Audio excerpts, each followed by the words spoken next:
तो हम चर्चा शुरू करते हैं।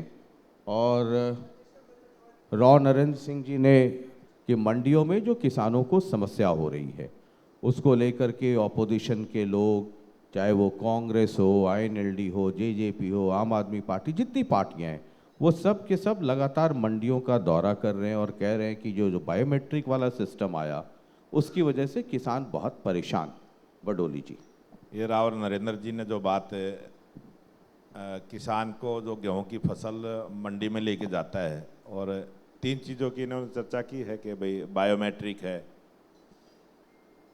बायोमेट्रिक में 2 से 3 मिनट का समय लगता है, किसी भी प्रकार की कोई परेशानी नहीं। और मैंने 3 मंडियों का दौरा किया और पत्रकारों को भी ये बात कही कि आप किसी भी मंडी में कोई लंबी लाइन लगी हुई दिखा दो, किसी भी मंडी में हरियाणा में किसी भी परचेज सेंटर पे दिखा दो, तो हम उसको बात को परेशानी मान लेंगे। और कोई किसान ये बता दे कि 3 मिनट से ज़्यादा उसको समय लगा हो, पूरे हरियाणा में एक किसान को ढूंढ के लाए, उसको मीडिया पे लेके आए, उसकी वीडियो दिखाएं और वो किसान बताएगा कि भाई 3 मिनट से ज़्यादा समय लगा है क्या।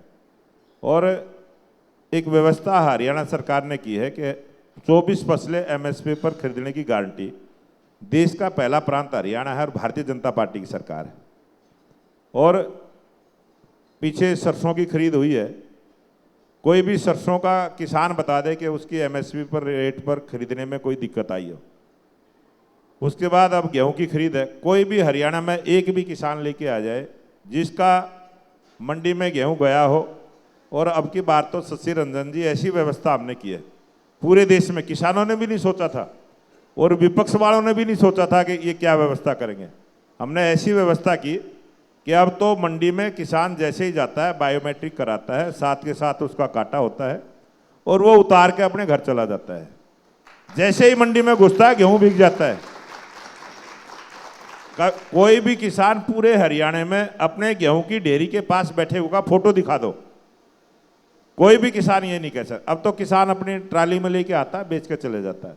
दूसरी बात राव साहब ने कही है कि कोई ऊँट रेड़े में लेके आ जाए या झोटा बुकी में लेके आ जाए।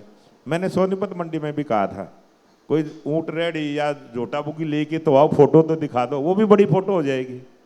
आज किसान जो है सब साधनों से अपने सारा आवागमन होता, कहाँ इतना समय है कि झोटा बुकी लेके आएगा, ऊँट रेड़ा लेके आएगा।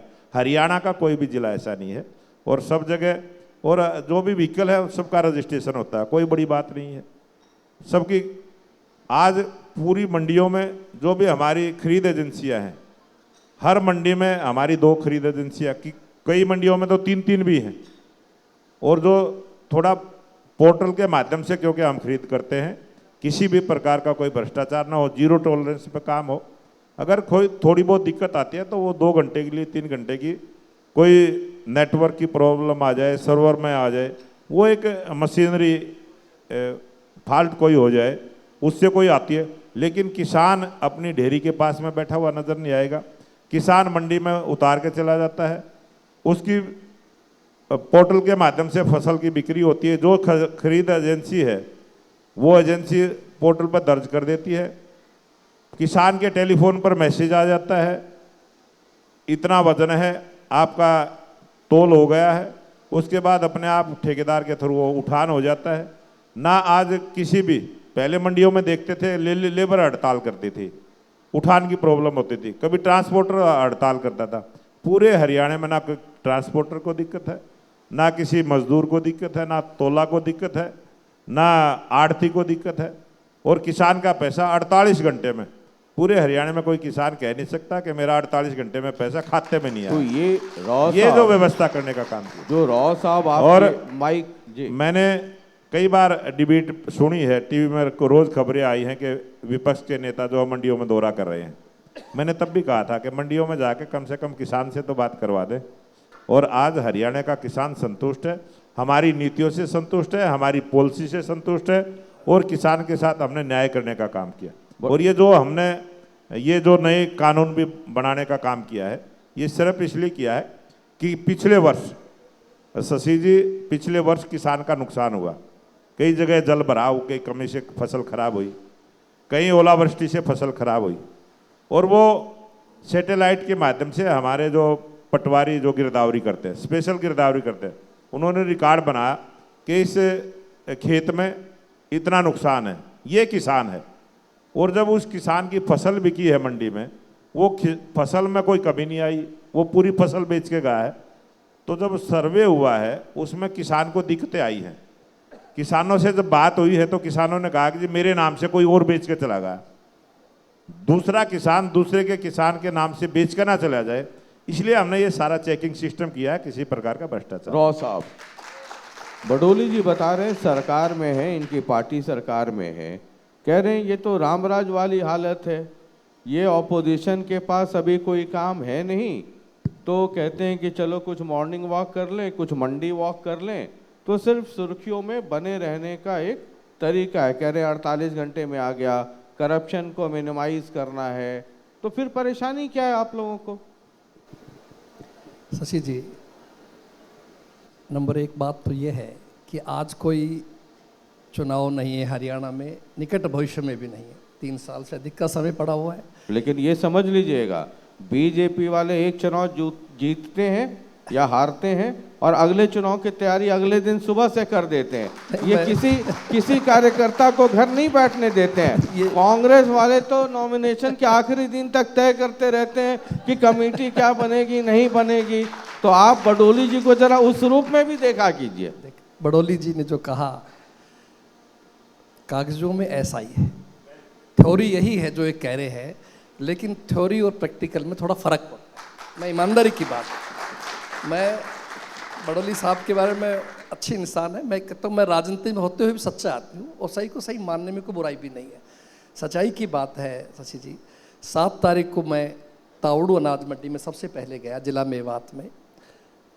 कुछ किसान हमें मिले, 1-2 का नाम भी याद है, एक का शायद आस मोहम्मद था, एक का कोई और था, राम सिंह श्याम सिंह समथिंग नाम था उन दोनों भाइयों का।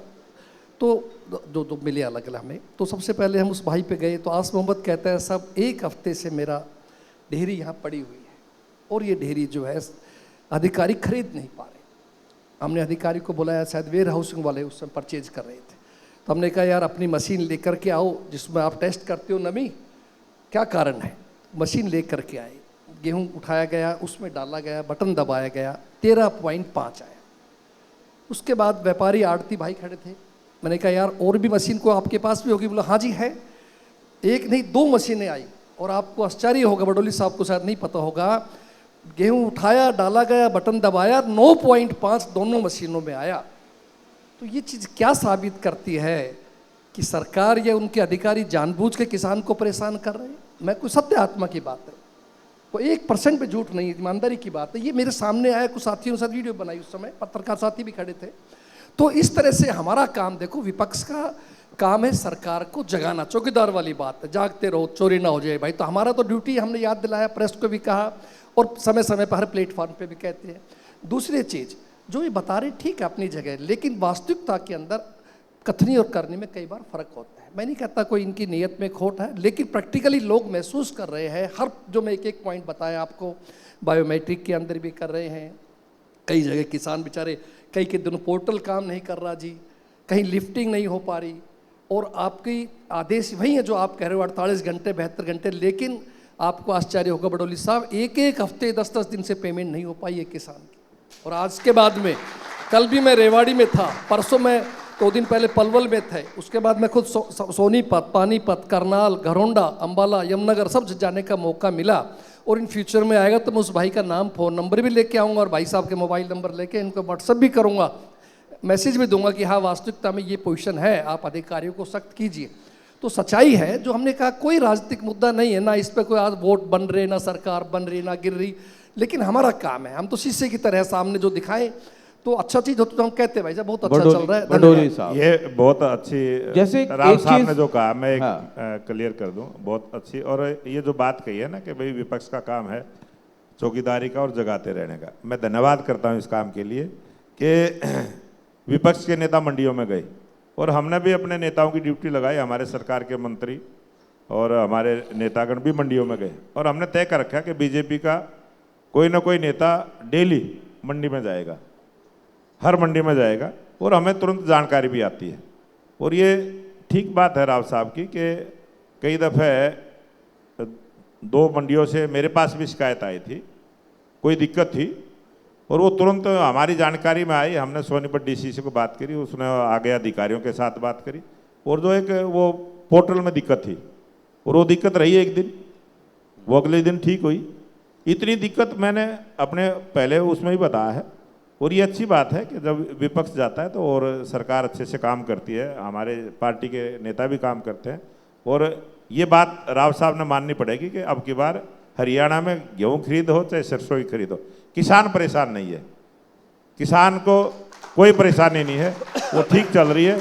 और ये भी बात है कि कोई चुनाव नज़दीक भी नहीं है, लेकिन ये भी बात है कि हम चुनाव के मूड में रहते हैं, हमेशा रहते हैं। ठीक है, एक सेकंड राव साहब बीच में। जल्दी से, फिर अगले जहाँ टॉपिक तक पे जाएं। सरसों का प्रश्न है, आपको ध्यान होगा शायद मार्केट में सरसों की कीमत ज़्यादा मिल रही है, इसलिए कोई सरकार को देने को इच्छुक नहीं है मेजोरिटी के अंदर। और गेहूं, आज के युग में गेहूं केवल किसान उतना ही पैदा करता है जो खाता है या थोड़ा बहुत, वरना तो जो अर्निंग फसल है वो सरसों की मानी जाती है, इसलिए सरसों ज़्यादा पैदा करता है हरियाणा किसान, जहाँ पानी की मात्रा की शॉर्टेज खासतौर से हमारे क्षेत्रों में। लेकिन फिर भी जो है, जो जेन्युइन प्रॉब्लम थी हमने बताई है, आप अगर उसको सुनेंगे, समाधान करोगे तो आपको फायदा होगा, नहीं करेंगे तो जनता दुखी होगी, तो उसका आप समझ सकते हैं। नहीं, तो जनता दुखी होगी तो उसका फायदा आपको मिलेगा ना। आप तो ये मनाते चलिए कि ज़्यादा तवज्जो ना मिले। जनता दुखी रही तो कांग्रेस सुखी रहेगी और जनता खुश रही तो फिर कांग्रेस दुखी रहेगी। तो ये वाला भी मसला है। बहरहाल हम जरा अगले मसले पे बढ़ते हैं। निकाय चुनाव अब सर पर है, तैयारियां चल रही होंगी, आप लोगों के फ़ोन लगातार दोनों के बज रहे होंगे, टिकट मांगने वालों की जमात होगी ज़बरदस्त।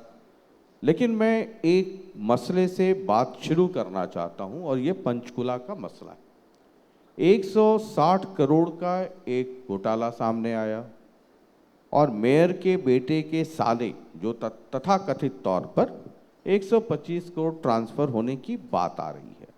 तो बडोली साहब, पहले तो इस पर आपका ही कि सरकार का क्या रुख है, ये मसला आपके संज्ञान में होगा ही। शशि जी, ये मसला तो पूरे देश के संज्ञान में है और हमारे भी है, क्योंकि जहाँ भारतीय जनता पार्टी के हमारे कुलभूषण जी मेयर थे और ट्रिपल इंजन की सरकार थी, और क्योंकि वो जिस प्रकार से वो सारा घोटाला उजागर हुआ है, वो जिस प्रकार से जब से वो एफडी जो नगर निकाय का जो पैसा है, जिन अधिकारियों के कलम से वो एफडी में गया है, वो पूरा ऑन रिकॉर्ड एक सिस्टम है, किस वर्ष में किस अधिकारी के थ्रू गया है, क्योंकि ये काफ़ी पुराने समय से एफडीआर चल रही थी। और उसके बाद जब वो एफडी पूरी हुई है, ये घोटाला भी इसलिए खुला है कि वो एफडी जब पूरी हुई है तो हमारी सरकार ने, क्योंकि उससे पहले एक घोटाला हुआ था जिसमें सरकार का एक एक पैसा वापस सरकार के खाते में आया था, डिपार्टमेंट का पैसा था, और वो एक आदेश जारी किया हमने कि कोई भी एफडी जो है वो प्राइवेट बैंक में नहीं होगी, सरकार का पैसा जो नेशनलाइज बैंक है उसमें वो एफडी होगी। तो वो एक एफडी नगर निगम पंचकुला की वो प्राइवेट बैंक में थी और वो आदेश थे सरकार के कि वो नेशनलाइज बैंक में होगी। उस बैंक का प्रयास था कि हम ये एफडी हमारे ही बैंक में रहे, और अधिकारियों ने कहा कि नेशनलाइज बैंक में होगी, हम इसका पैसा चाहिए। जब उन्होंने आनाकानी की तो पता किया कि और कौन सी एफडी है, एक जो कोटक महिंद्रा बैंक था उसमें भी वो एफडी थी, उसको भी लेटर जारी किया गया। उसको किया तो उन्होंने आनाकानी की कि नहीं, हम तो पैसा देने में असमर्थ हैं और आपको ये एफडी जो है ना आगे के लिए कर दी और 1 साल के लिए आपको ये पैसा मिल जाएगा। सरकार के आदेश थे, सख्त आदेश थे, सरकार ने पैसा लेने का वो किया और उसी खिंचाव से और उसी वजह से इस घोटाले का पर्दाफाश हुआ। दोनों बैंकों के सामने जिस प्रकार की कार्रवाई हुई, कार्रवाई के बाद उन बैंकों ने पैसा वापस दिया है। वो जब जांच में गया है तो पता किया है कि ये बैंक क्या करते हैं, एक बैंक दूसरे बैंक को पैसा देता है और वो जो दूसरा बैंक को पैसा देता है वो फिर उस पैसे को कहीं दूसरे काम पर लगाते हैं। वो ज़्यादा ब्याज के चक्कर में, ज़्यादा कमाई के चक्कर में वो पैसा लगाते हैं, लेकिन सरकार का एक एक पैसा वापस आया है, ब्याज समेत आया है। सरकार का कोई भी घोटाला नहीं हुआ है। लेकिन जिन लोगों ने उस पैसे से एक्स्ट्रा पैसा कमाई करने का जो अनैतिक कार्य किया है वो सब जांच के दायरे में है।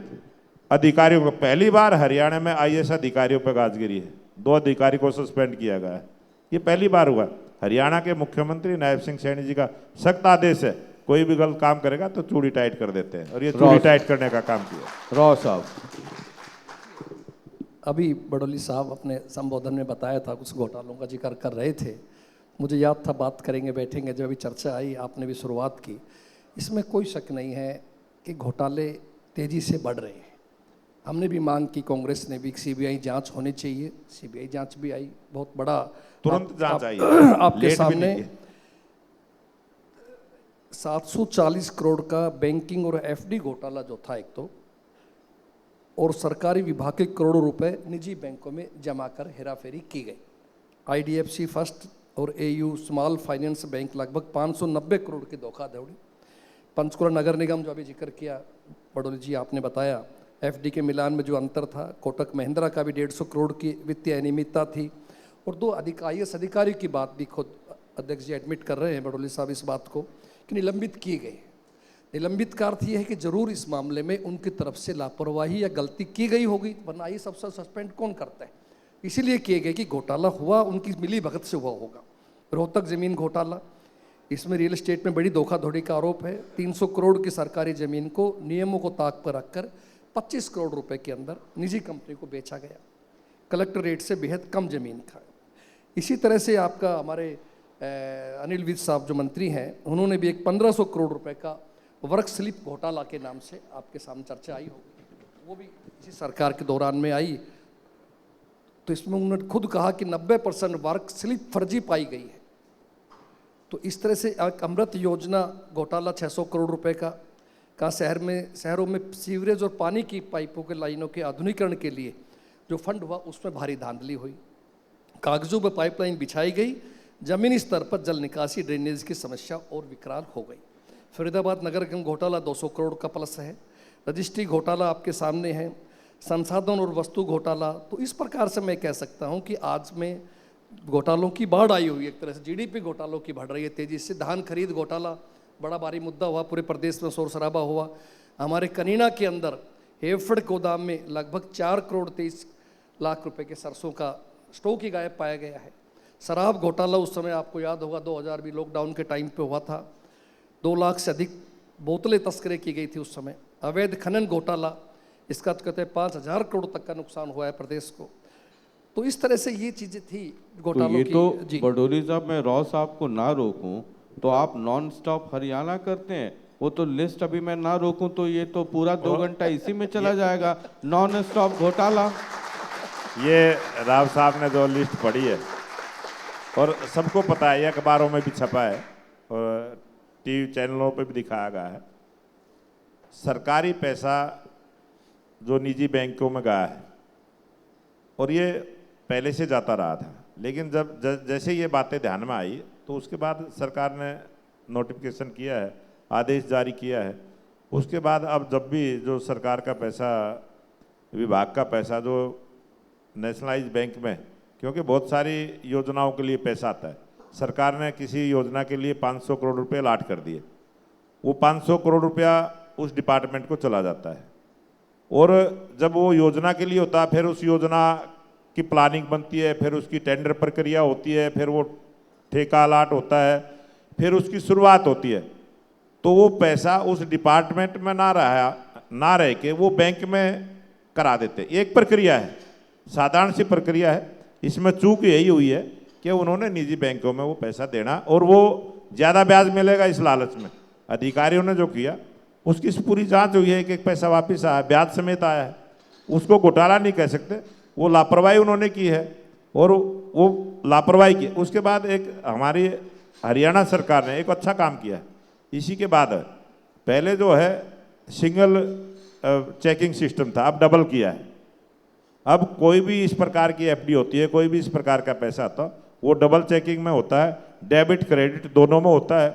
और एक अकाउंट पहले अलग होता था, अब हरियाणा के मुख्यमंत्री नायब सिंह सैनी जी ने डबल चेकिंग उसमें कर दिया। जो पैसा एफडी में जाएगा, आज सरकार के पास रिकॉर्ड है, किस डिपार्टमेंट का पैसा, कितना पैसा किस बैंक में, आज वो सारा पूरी तरह से ऑनलाइन सिस्टम कर दिया, डबल उसकी चेकिंग सिस्टम कर दी। अब आगे से इस प्रकार की भी लापरवाही नहीं होगी। ठीक है, हालांकि उन्होंने कई सारे आपके क्रांतिकारी मंत्री हैं अनिल विज साहब, जो बीच बाच में क्रांति करते रहते हैं। वो हालांकि मैं विज साहब को कई बार कहता हूं कि you are the fittest person for opposition, है ना। सरकार पे नियंत्रण रखना है तो अनिल विज जी को अगर कोई वैसी व्यवस्था हो कि एक ऑपोजिशन का कोई मुख्यमंत्री हो सकता है तो उसमें विज साहब फिट है। वो तो अपनी सरकार पे नकेल टाइट रखते हैं, दूसरी वाली पे तो जबरदस्त रखेंगे। वो अनिल विज साहब भी कह रहे थे कि कुछ हो गया है गड़बड़ डिपार्टमेंट में। वो जो डिपार्टमेंट में हुआ, जो अनिल विज जी ने कहा, यही तो खूबसूरती है भारतीय जनता पार्टी की सरकार की, उनकी नेताओं की यही खासियत है, वो किसी भी बात में पर्दा नहीं डालते, छुपाने का प्रयास नहीं करते। तो ये वाली ट्रेनिंग अनिल विज, ये पूरे तो अनिल विज साहब वाली ट्रेनिंग सबको दे दीजिए, उसके बाद देखिए सुबह से शाम तक राव साहब को क्या काउंटर करेंगे, अपने घर में ही काउंटर इनकाउंटर करना पड़ेगा। भारतीय जनता पार्टी और भारतीय जनता पार्टी की जो सरकारें, सरकार और संगठन दोनों की निगाहें रहती है, हर जगह रहती है, सब जिम्मेवारी से काम करते हैं। और यही खूबसूरती है हमारी सरकार की कि जहाँ हमारी सरकारें होती है वहाँ कोई भ्रष्टाचार नहीं होता, घोटाला नहीं होता, जीरो टॉलरेंस पे काम करते हैं। ये तो शुक्र है कि मुख्यमंत्री और संगठन के प्रधान और सरकार के प्रधान दोनों में अच्छी दोस्ती है, वरना होता तो ये है कि दोनों ही एक दूसरे पे नजर रखते हैं, दोनों मिल के क्या, दोनों कई उदाहरण है, मैं काहे को नाम लूं, आप भी समझ ही रहे हैं।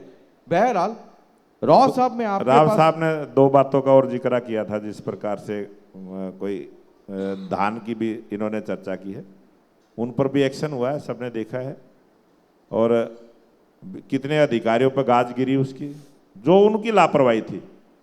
कोई भी लापरवाही किसी भी मंशा से, गलत मंशा से जो अधिकारी काम करता है, उनको हमारी सरकार बख्शने का काम नहीं करती है।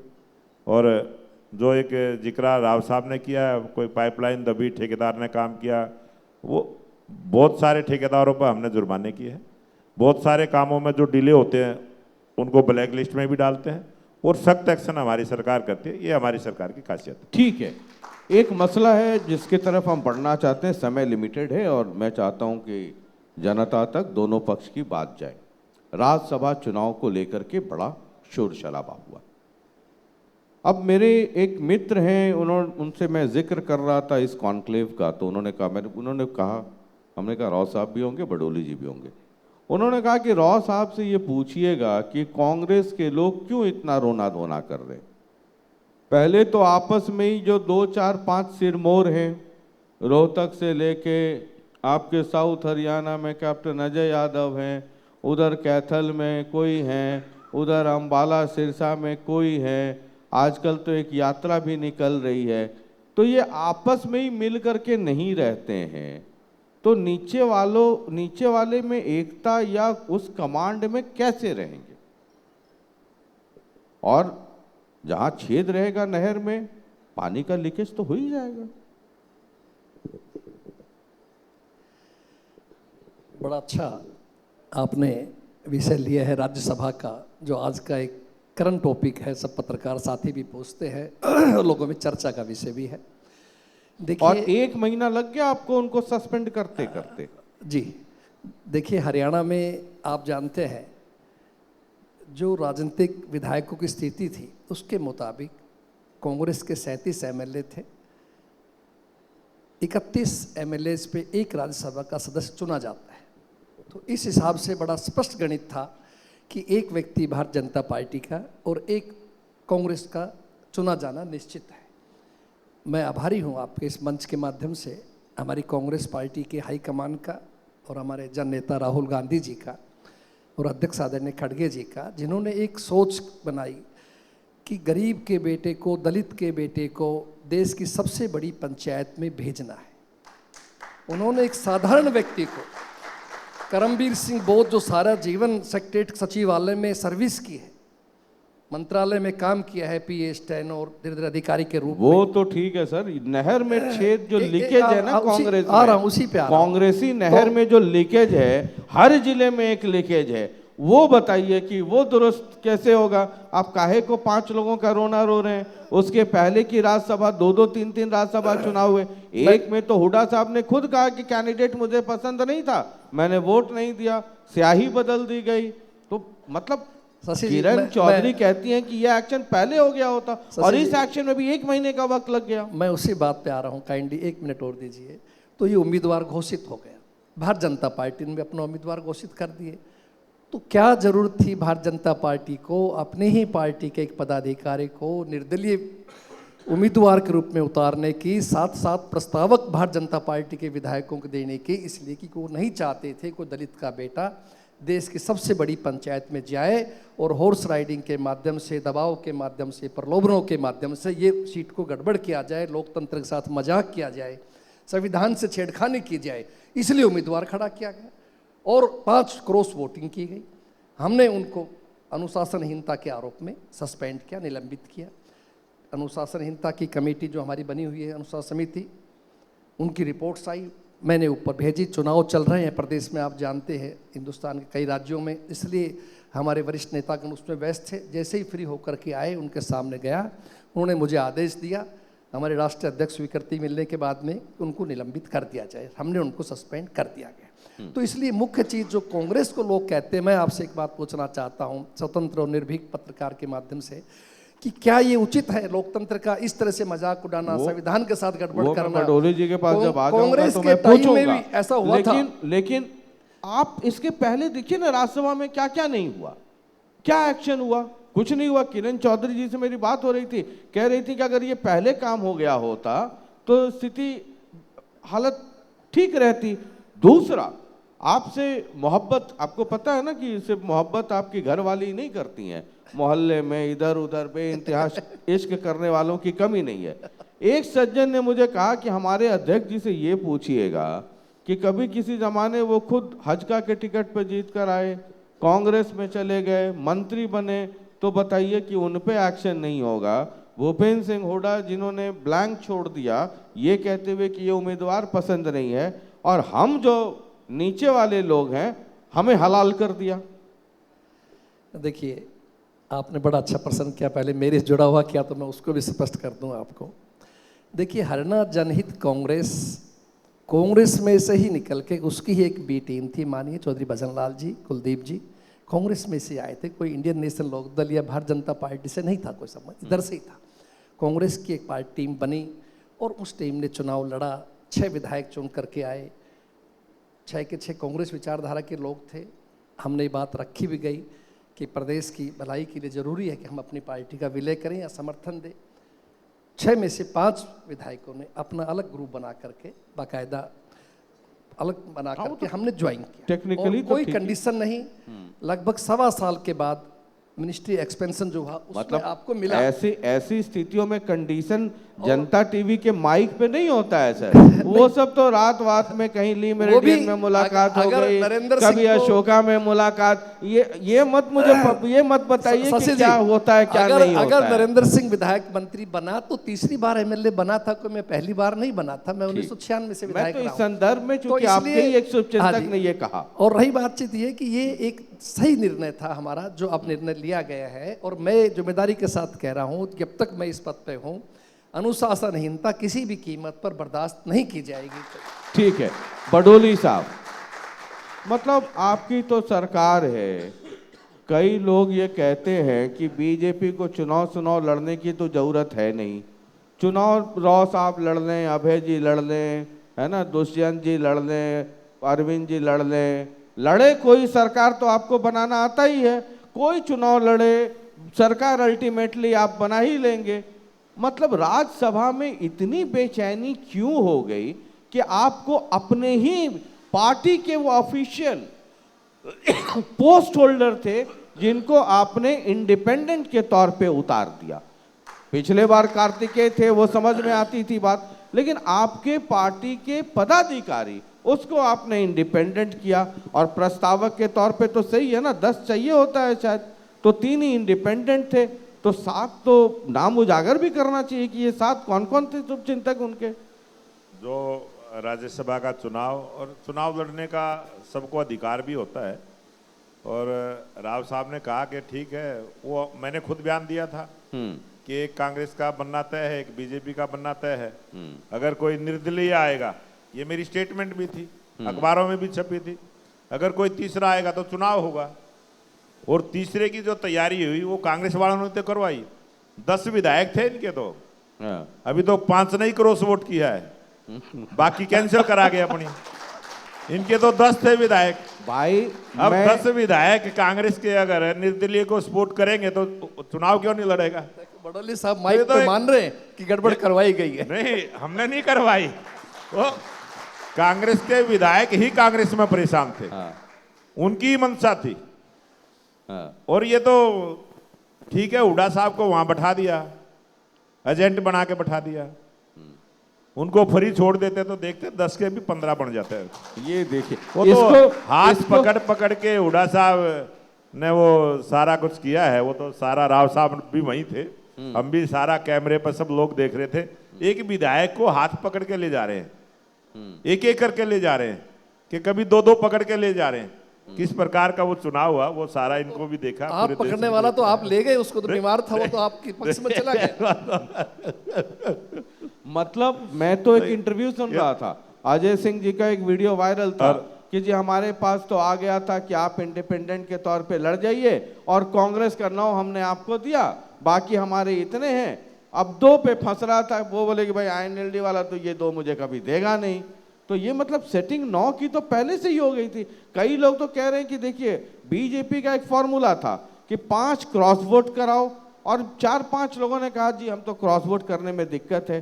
तो उन्होंने कहा कि ऐसा करना कि ऊपर में टिक लगा करके ऐसे पकड़ के दिखा देना और बाद में उसको डाल देना। तो ये सब हथियार इतना करने की जरूरत क्यों है? वो तो करने वालों ने ही अपनी मंशा, अपनी इच्छा है, वो तो उनकी अंतरात्मा की आवाज थी। मतलब प्यासा कुएं के पास आया था या कुआं प्यासे के पास गया? वो प्यासे नहीं, कुएं के पास आना पड़ता है। अच्छा, तो कांग्रेस वाले विधायकों को प्यास लगी हुई थी। अच्छा, तो वो कुएं के पास आ गए। आपने प्यास बुझाने के लिए प्यास कितने में बुझी? वो तो प्यास कितने में बुझी? एक छोटे हाथी में बुझी, 2 हाथी लगा। अभी मैं एक मेरा कार्यक्रम है मारा विधायक मारी चौपाल, तो कर ये आपके रामकरण काला जी थे, बोले जी हमारे ऊपर बड़ा दबाव था, है ना। अब सामने मेरे बैठे थे, बोले जी मंत्री का भी ऑफर था। हमने कहा हाँ ठीक है, अगर कांग्रेस से दे देते और अगर एक्सपेल कर दिए जाते तो सदस्यता रह जाती, विधायक आप रहते तो मंत्री बन सकते थे। तो बोला जी बोले कि इसके अलावा और भी था। हमने कहा और क्या था? बोला आप सोच नहीं सकते हैं। हमने कहा इसकी चिंता ना करें, मैं वहां तक सोच सकता हूं जहां तक कुछ हो भी नहीं सकता है। तो उन्होंने कहा वो जी एक छोटा। हमने कहा क्या छोटा? घोड़ा, कबूतर। बोले वो जी छोटा हाथी। हमने कहा सुना छोटा हाथी में 25 आ जाता है। बोले जी एकदम जानकारी दुरुस्त है। तो प्यास कितने में बुझी? वो तो निर्दलीय को पता या कांग्रेस वाले अच्छा, जिसने प्यास बुझाई होगी या तो उसको पता, जिसने प्याऊ लगाया होगा और जिसने पानी पिया होगा। ठीक है, तो उनका काम है। आज विश्व की सबसे धनी पार्टी भारतीय जनता पार्टी। ठीक है, इसलिए जो है लोकतंत्र के साथ और संविधान से गड़बड़ हो रही है। साहब गर्मी का समय आ रहा है, ऐसे भी प्यासे को पानी पिलाना पुण्य का काम होता है। ठीक है, तो हम जरा तीसरे टॉपिक पे आते हैं और सवाल पहले राव साहब आपसे on a very serious note. BJP non stop Haryana का नारा देती। लोकतंत्र में सत्ता पक्ष और विपक्ष दोनों की बहुत जबरदस्त अहमियत। एक को लोगों ने सरकार चलाने की जिम्मेदारी दी और दूसरे को सरकार पर नजर रखने की वॉचडॉग की जवाबदेही। मैं जब ऑपोजिशन की तरफ नजर दौड़ाता हूं तो जेजेपी तो अभी सदमे से बाहर नहीं आई है, थोड़ा बहुत एक्टिव हो रही है। INLD हमारे अच्छे मित्र हैं अभय चौटाला जी, वो बाहर हो गए, चलिए 2 लोग हैं इस बार। कांग्रेस जिस लेवल का एग्रेशन, मतलब ऑपोजिशन का मतलब है सर कि अगर लोगों का दुख दर्द है तो चंडीगढ़ में बैठी सरकार की चूल्हे हिल जानी चाहिए। आप प्रेस कॉन्फ्रेंस करेंगे, फोटो सेशन होगा, हमारे जैसा कोई रिपोर्टर जर्नलिस्ट जाएगा, आपकी एक बाइट लेगा, आप भी अपने घर हम भी अपने घर, आप पेपर की कटिंग और वीडियो क्लिप्स रख लिए और आपको लगता है कि ऑपोजिशन का रोल हो गया। और जो मौजूदा सरकार है, नायब सैनी, मैं तो कई बार कहता हूं कि बहुत फॉर्चुनेट हैं। ऑपोजिशन वाला जो स्पीड ब्रेकर है वो है नहीं। अब आप कहेंगे जी हम तो मंडियों का दौरा करते हैं, वो इफेक्टिवनेस क्यों नहीं है? या तो आप में वो एग्रेशन नहीं है या पब्लिक में एक्सेप्टेंस नहीं है। देखिए शशि जी, कांग्रेस पार्टी सड़क से सदन तक की, चाहे विधानसभा है चाहे पार्लियामेंट है, हर मुद्दे को बड़ी गंभीरता से ले रही है। हर मुद्दे के ऊपर जनता के बीच में जाती है, जनता से समर्थन मांगती है। अभी सेशन चला, विधानसभा का सत्र हुआ, हमारे सभी विधायकों ने अपने क्षेत्र की समस्या का जिक्र है, अपने प्रदेश की समस्याओं को है, नौजवान की समस्या है, बेरोजगारी की है, चाहे नशे की है, किसान की है, हर मुद्दे को बड़ी गंभीरता से लिया सभी विधायक साथियों ने। उसके अलावा समय समय पे जो भी कार्य होते हैं, हम देखो कांग्रेस पार्टी को दिखाव में विश्वास नहीं करती, लेकिन इतना ज़रूर है कि वो उस गंभीरता को लेती है। और मैं बड़ी जिम्मेदारी के साथ आपसे कह रहा हूँ, पिछले 6 महीने से लगभग जब से मुझे जिम्मेदारी मिली है, अतीत की बहुत ज़्यादा बात मैं नहीं करूँगा, ये आपका विरोधी भाई भी कहता है कि कांग्रेस सड़कों के ऊपर है, क्योंकि पहले हमारा संगठन नहीं था सर, अब संगठन बन चुका है। इसमें कोई शक की बात नहीं है कि वो आप में एग्रेशन आया है ना, लेकिन सर गाड़ी चंडीगढ़ पहुंचानी है ना, इस रफ्तार से करेंगे 5.5 किलोमीटर या 6.25 किलोमीटर वाली स्पीड पे, और बडोली जी यहाँ 120 वाली स्पीड पे बना रहे हैं। मतलब हाईवे तो अब ऐसा बन गया कि एक आदमी एक जगह सभा करता है और हाईवे इतना अच्छा हो गया कि तुरंत वो जाकर के कांग्रेस वाले मंच पे भी खड़ा हो जाता है। मतलब सैकड़ों किलोमीटर मिनटों में, ये देखिए मतलब कितना कितना तेज रफ्तार है। मैं पूछ रहा हूं कि वो ठीक है, आप मुद्दे उठाते हैं, प्रेस रिलीज जारी होती है, ट्वीट करते हैं, सब कुछ करते हैं, लेकिन वो फायर क्यों नहीं है? सरकार हिलती क्यों नहीं है? या तो आप में दम नहीं है या सरकार की चमड़ी मोटी है। चमड़ी मोटी कह दीजिए आप। शशि जी, अगर आप आपने मेरे से पूछते हो तो मैं यही कह सकता हूँ, ये तो कह नहीं सकता दम नहीं है, क्योंकि हम तो अपनी तरफ से नहीं, सोई हुई, ऐसा नहीं है सर। मेरे वाले शो में आप सच बात कह सकते हैं, जो सच है वो कह सकते हैं सर। यहाँ सच कहना अलाउड है। मैं बताता हूँ क्या है कि जी, अपने देश की और खासतौर से हरियाणा की जनता भोली भाली जनता है, इसमें कोई शक नहीं। तो उनको जो भारतीय जनता पार्टी ने जो जुमले दिए, जो उनके सामने बातें रखी, तो लोग उससे प्रभावित हुए। कांग्रेस को हमें उनको जगाना पड़ रहा है कि भाई वास्तविकता ये है, हकीकत ये आपके सामने। फिर वो एडमिट करने लगे, हाँ यार बात तो ठीक है जो आप कह रहे हो। तो इसलिए वो आप कह रहे हैं, धीरे धीरे जब तक जनता खुद जागरूक नहीं होगी, जनता खुद महसूस नहीं करेगी कि हमारे साथ ज्यादती हो रही है, तब तक वो एग्रेसिव पूरी तरह से नहीं आएगा। मैं कहना ठीक है बडोली साहब, ये नॉन स्टॉप हरियाणा ऑपोजिशन का वो एग्रेशन ना होना, मुझे वो भी दौर याद है जब INLD ऑपोजिशन में होती थी, जब ये टूटी नहीं थी, है ना, और कांग्रेस की सरकार हुआ करती थी, तो वो एग्रेशन नहीं है। तो अब आप चौड़े होकर के कह लें कि नॉन स्टॉप हरियाणा कोई स्पीड ब्रेकर है ही नहीं आपके पास। शशि जी, आपने अभी चर्चा की और राव साहब भी चर्चा कर रहे थे। आपने कहा कि थोड़ी देर पहले बीजेपी के मंच पे थे और उसके तुरंत महेंद्रगढ़ पहुंच के कांग्रेस के मंच पे थे। हाँ भाई, और जो मंच पे थे 152D का पूरा फायदा लिया उन्होंने, पूरा फायदा लिया। और जो पूरा फायदा लिया तो अशोक तंवर को जो आश्वासन दिया था वो पूरा करना चाहिए था। हाँ। अशोक तंवर को जो लालच दिया था कि तुम राज्यसभा पहुंचाए जाओगे, जिस लालच में वो गया था उसका तो बेचारा क्या अधूरा रह गया। तो आप कौन सा उनको लेकर करके उनको सिरमौर बना दिया? नहीं, वो आपने भी उनका इस्तेमाल किया, सिरसा से चुनाव लड़ाया, सुनीता दिग्गल का टिकट काटा, उनको चुनाव लड़ाया, है ना, और उसके बाद यूज एंड थ्रो। अब जो अशोक तंवर के साथ जो वायदा किया था राहुल गांधी ने, उम्मीदवार राज्यसभा में दूसरा आ गया, इसलिए वो 10 विधायक इधर उधर घूम रहे थे।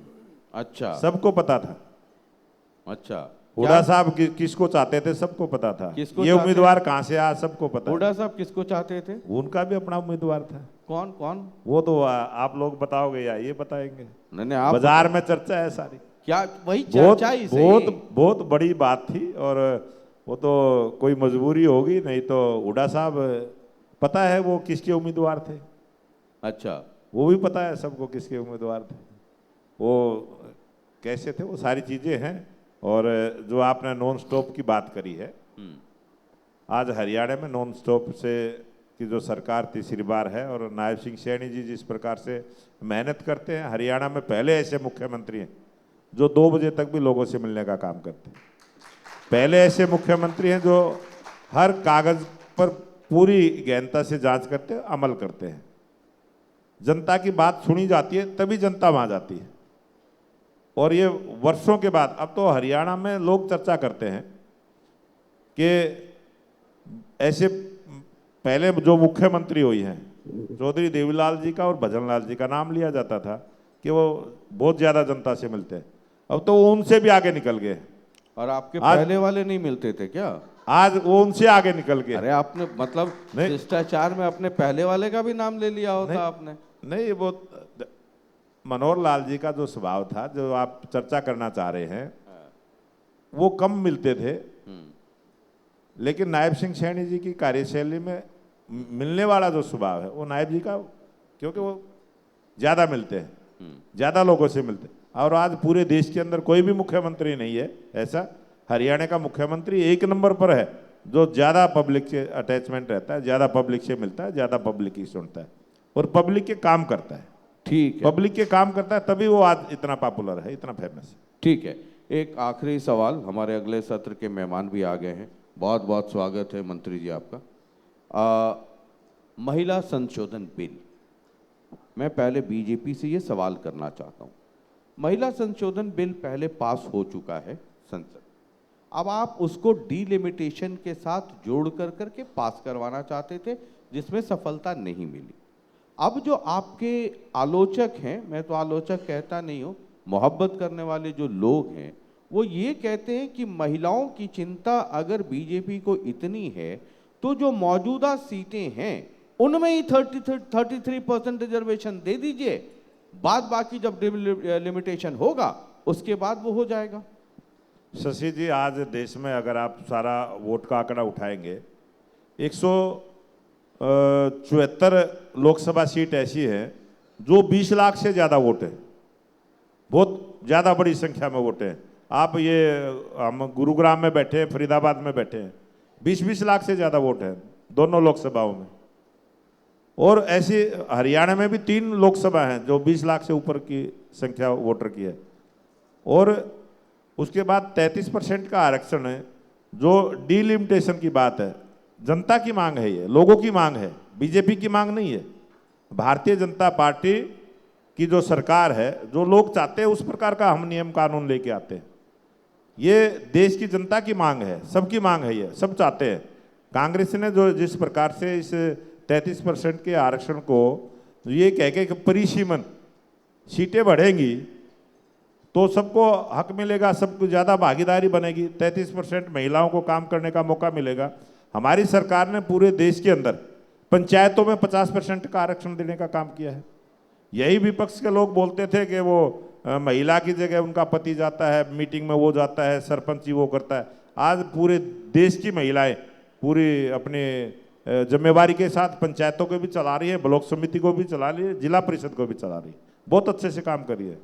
और आज महिलाएं की जो भागीदारी जनप्रतिनिधि के तौर पर मिली, देश की आधी आबादी को जो अधिकार देश के प्रधानमंत्री नरेंद्र मोदी जी देना चाहते थे, ये तो बहुत नाइंसाफी महिलाओं के साथ कांग्रेस पार्टी ने, पूरे विपक्ष ने की है।